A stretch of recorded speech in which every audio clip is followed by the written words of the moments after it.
Welcome to the Wash Daily. Elizabeth Warren plan is in the news today. A big part of Warren's plan is criminal expungement for prior cannabis offenses and convictions. And the veterans are going to be able, under Warren's plan, to use cannabis-related medication for their problems as well. To use CBD and THC and their medication for PTSD and other physical problems they're having. It also looks to protect people looking to immigrate here from other countries who are involved in the cannabis industry.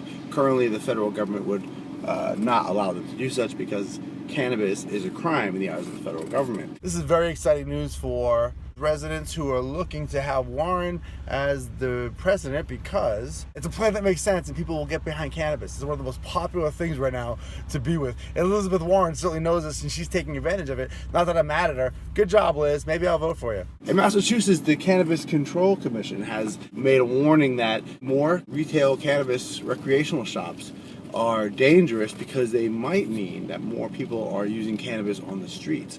And what they're suggesting is that people would be going to these shops and paying the $20 a gram to get cannabis and then reselling it somehow to make a profit, which is pretty ridiculous.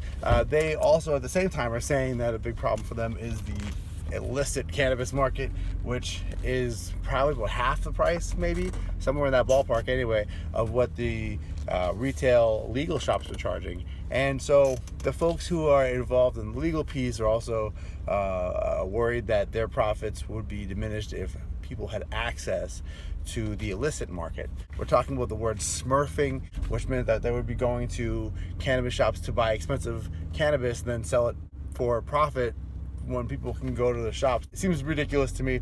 The CCC has said, we gotta watch out for all these recreational shops. We can't have all this cannabis on the streets because they are saying that the more access to cannabis shops, the more likely people are gonna bring cannabis out on the streets. Another thing is the millennials they're seeing are choosing cannabis over alcohol pretty often. Alcohol does a number on the human body. People make a lot of dumb mistakes drinking alcohol.